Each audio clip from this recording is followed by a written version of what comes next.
Good morning, everyone, and welcome to our third in the series in our Digital Drill webinar series. Today, we're going to be discussing how we can speed up subject access requests with the use of Microsoft's tools. Had a mail land into our mailbox. We've opened that up, and unfortunately, we've got a subject access request that's come into ourselves. In this case, it's a really broad request as well, so they're asking for all of their data that the business holds on them. So if that comes into a business, you've now got 31 days to respond to that.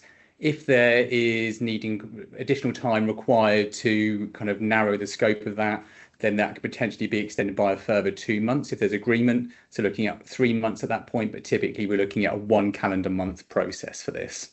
It's worth understanding kind of the roles and responsibilities of different areas of the business when it comes to a subject access request. So initially you may have HR involved in this, so potentially the request has come through either directly to a HR individual or a manager within the business that's then passed that through to the HR within the business or third-party HR provider. They potentially will then go to external counsel, potentially legal or that outsourced HR for further advice, which is really critical in understanding, is the scope valid that the subject has requested, and also whether that can be narrowed down at all, which is really important as part of the process that will go on in the future around that.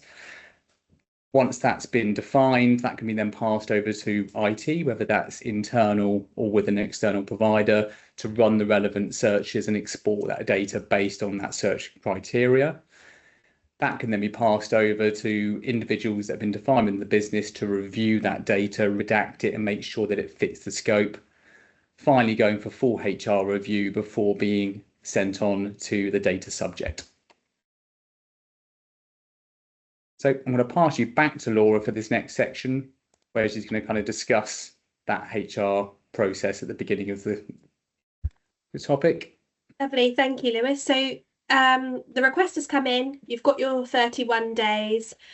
You're now balancing your day-to-day responsibilities along with this subject access request. And for some people, that might not be the only one. You might be dealing with a few at any one given time. So I think the important part to remember here is it's very much a cross-functional effort. So it's involving, just as Lewis touched on there, HR, IT, leadership. So the request may have come in through a senior leader, and then seeking support when you need it, either through legal counsel or solicitor's support, essentially.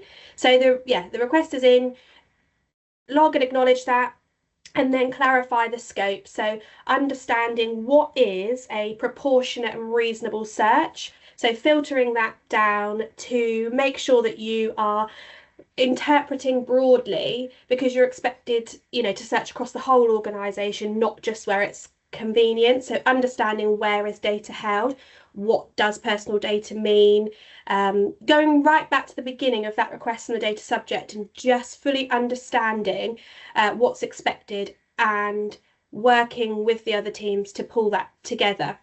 So there was a case that I pulled up when I was doing a little bit of research on subject access requests that was quite it was considered quite considerate in the HMRC Ashley case. This is the one that we'll talk about today. It shows how you can't take a narrow or convenient approach. So that's what I mean about this being a very landmark case, in the fact that it's really important that you shouldn't limit, you shouldn't be looking at specifics. It's important to know where your data is held.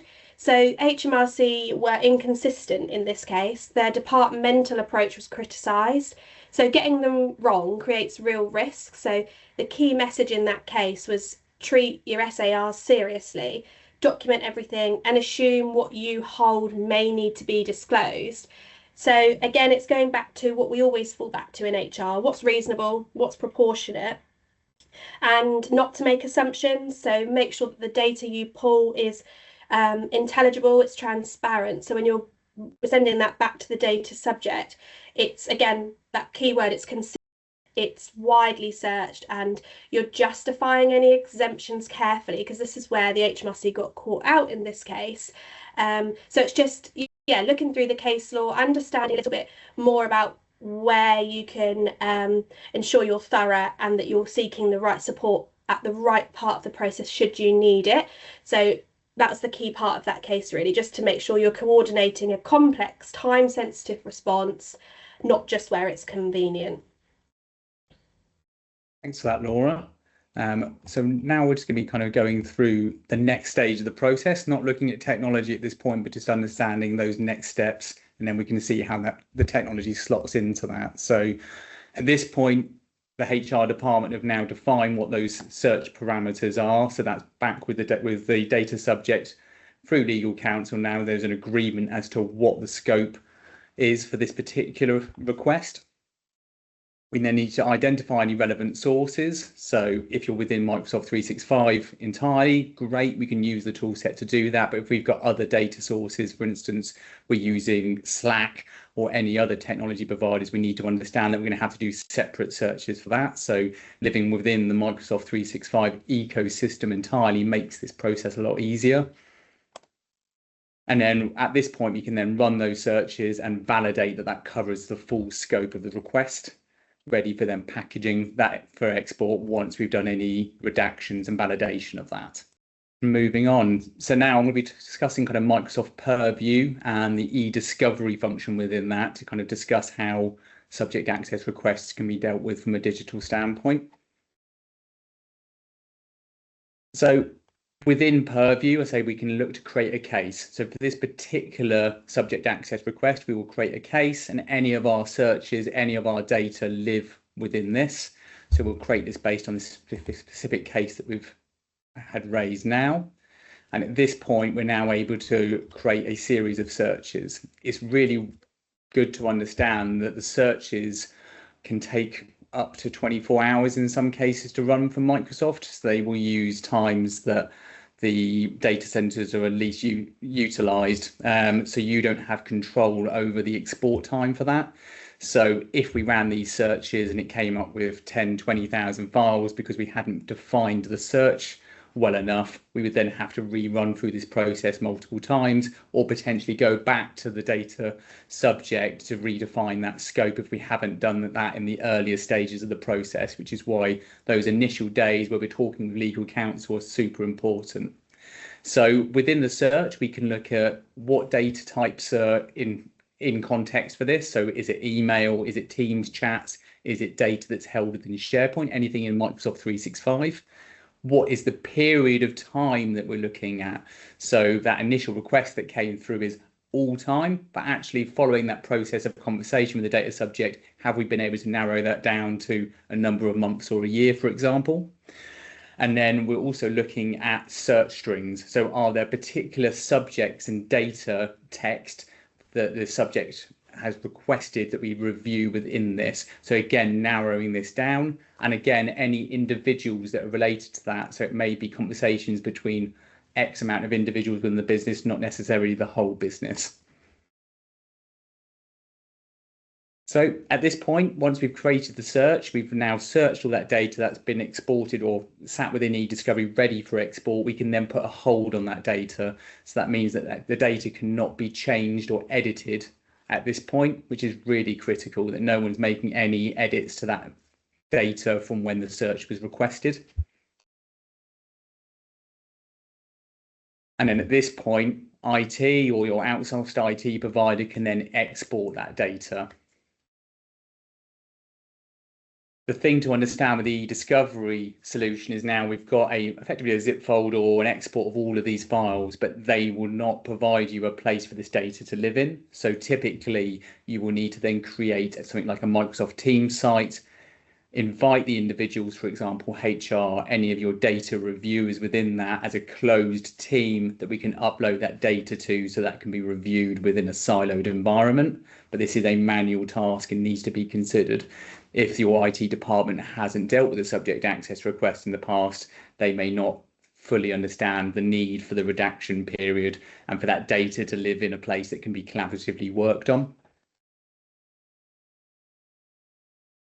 So at this point, with your data owners, we need to confirm that all the data that's been exported fully covers the scope.